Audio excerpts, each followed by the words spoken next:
Hey everybody, welcome. Happy Thursday. So I took a couple days off work. I had 2 days I have to burn. I have the week of my birthday, Halloween week off, and I have Christmas week off. So I still had 2 more days. So I figured it's going to be a beautiful weekend. I'm going to head to the camper. Then Mrs. Buckeye sprang on me. I told him I'd help paint at work. So it's just going to be dude and dogs weekend. So I brought Annie and Bo. We're gonna have some fun. They've already had fun. Anyhow, gonna talk about a few things. Let me crack this real quick. Never had it, so I'm gonna talk about this tonight. I'm gonna tell you a spooky story. I'm gonna crack that fine bourbon, and I'll be right back. All right, everybody. This is my first go with Old Forester 1870 original batch. This is from the Whiskey Row series. You know I love my 1910, and the 1920, and the 1910 Old Fine Whiskey is fantastic, and the 1920 Prohibition style is nothing to sneeze at either. Both fantastic whiskeys. This one is part of that series, so see what it's all about, right? It's got a nice golden amber color. On the nose, I get citrus, like oranges and grapefruit, like citrusy citrus. It never tastes like it smells, in my opinion. Yeah, hey Buckeye, is that a Bic you're using? Yep, when I'm camping, I like a Bic, and it works out good.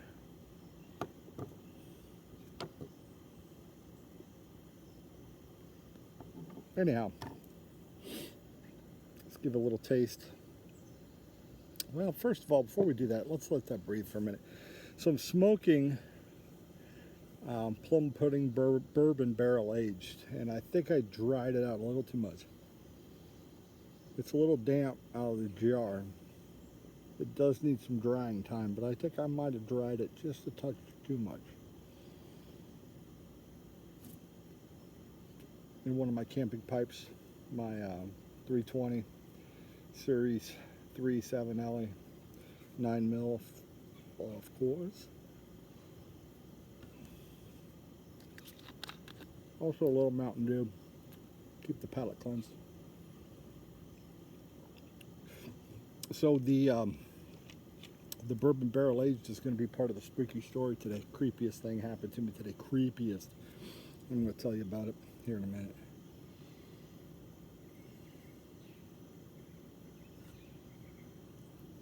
Let's get this 1870 going, right? So this is 45% ABV or 90 proof.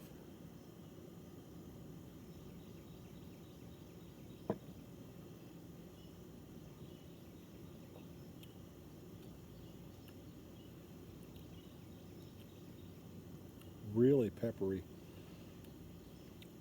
like a cinnamon kind of pepper. My tongue's a little sore from the bowl I had earlier. So that alcohol burned it a little bit, but taste-wise, okay. Not as sweet as I like. Let's dabble again, shall we?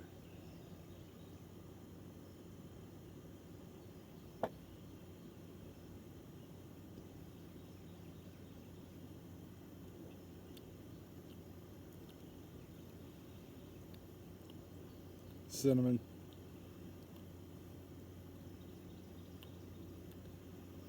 And there's still that citrusy back, but it's got this baking spice kind of different taste. Cinnamon for sure. I'm not an expert on nutmeg and clove and all that other junk, so I don't know.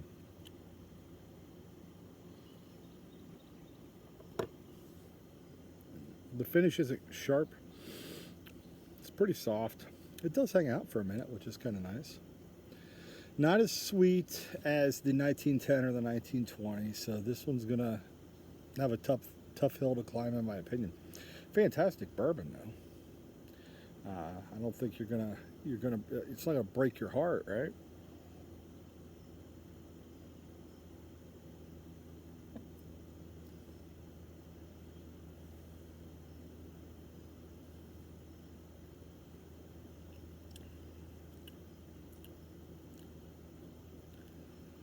Spicy.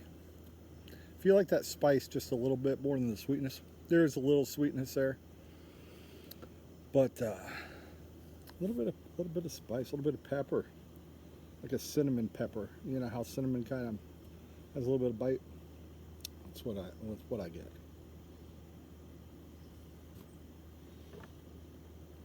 Definitely over dried the tobacco.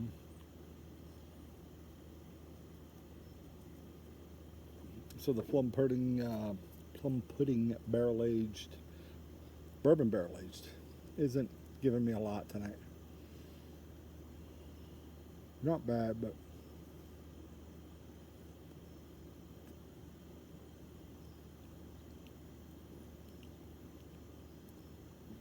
it's okay. Too dry, too dry. I made a mistake, so I'll have to throw the rest of that out. I could rehydrate it, I guess.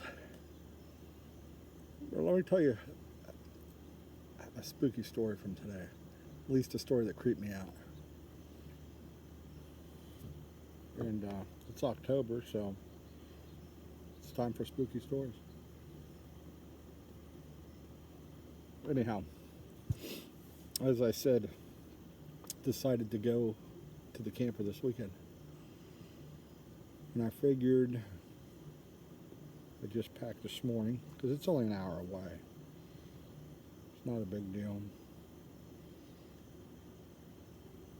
So was packing up everything this morning, and I'm thinking, I'm taking some tobaccos, and I obviously always overpack. I just grab 10, 15 jars of stuff that sounds good. I'm not going to smoke that much. But when I get here, I want to have choices.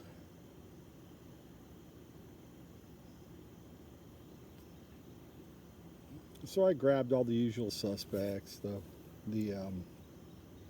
Northwoods and the Bothy Flake and all those favorites of mine.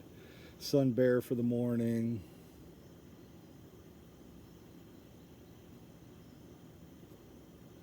Even some 1Q in case I get a sweet tooth. And I'm packing it all up, and I know I want the bourbon barrel aged, the Seattle Pipe Club Plum Pudding Bourbon Barrel Aged. And I know right where I put it. Now you can ask Mrs. Buckeye. I have a freakish, uncanny ability to understand where I put stuff. I could put something someplace and it could be buried with papers or get, something could happen. And a year or two from now, I'll know that's where it was last time I saw it, and I'll go there. So I don't misplace things. Mrs. Buckeye misplaces them, and I find them. That's our running joke. If she gets frustrated to the point she doesn't even move stuff that's mine anymore, because she's like, "How do you remember where that was? That was in a weird spot, a weird, object. It's not something important." But I knew where my bourbon barrel aged was, and it was on my shelf with some of my aged Abingdon, my aged Quiet Nights. It was up there with some Mississippi River rum barrel aged, and it was up there. Now there's probably 8 to 10 jars, and they were in the amber jars, bigger amber jars, because these are bigger. These aren't small samples; they're bigger samples. So I knew right where it was, and I tore that shelf apart 4 or 5 times. It wasn't there. I know something is amiss now. Anyhow, so I figured, what the heck? Sometimes I do misplace stuff. So I start tearing up the drawers that I have some tobaccos in. Clearing up my hiding spots that I have tobaccos in. This is a big jar. Okay, I think it's a 16 ouncer. It's not one of the small. They don't make ounce jars, do they? Well, I don't know. I guess they do. It's a big jar. Okay, I'm not a jar expert. It's a bigger jar. Can't find it. Can't find it. Tearing apart. Can't find it. So every now and then, it's good to clear your head. So I leave the room, finish packing up some other stuff, come back in, look for it. Can't find it. Can't find it. I know I had just smoked it a week or so ago, so I know it was in there. I'm looking behind my computer monitor, all over my computer desk. I'm looking everywhere. I'm tearing the room apart, and I don't see it anywhere. So I figured, okay, I've searched now probably the better part of a half an hour, if not 45 minutes, tearing stuff up, looking at stuff, can't find it.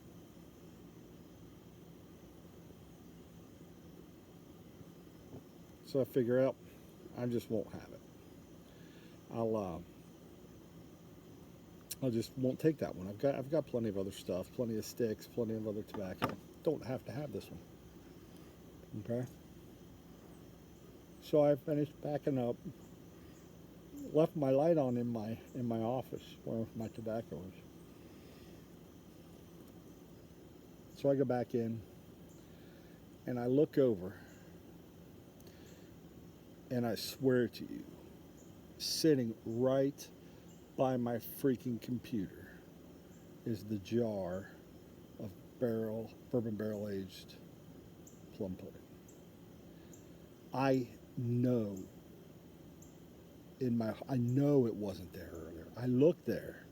It was right by the computer. It was out in the open. I looked, sometimes I will miss some stuff, but I looked 3 different times. I tore the place apart. I even made myself calm down, which helps, and I look and I move stuff, and nope. There it was. I know it was not there.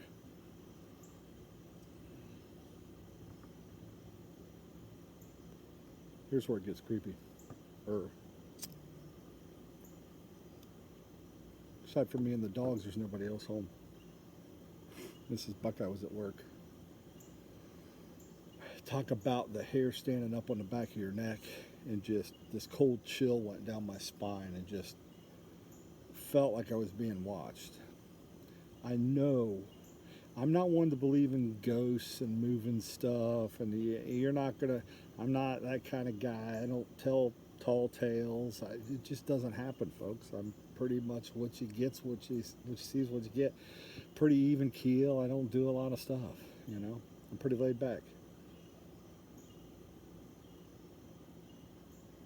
I would bet you my life, this is how certain I am, that jar of tobacco was not there when I was looking for it. How it got there, I never put stuff right beside my laptop computer anyway. So why? First of all, I don't do that. Second of all, it was the one tobacco I was looking for. It's not like something else appeared there. The one I was looking for. Now, I don't think my house is haunted. We bought it from original owners. I know the wife didn't pass away in the house. I'm not sure if the husband did. But again, that stuff doesn't bother me. It doesn't scare me. But in many a house where somebody had passed away in the house, doesn't freak me out. Some people can't do that. So I don't know what happened today. All I know is that was the creepiest damn thing that's happened to me in a long, long time.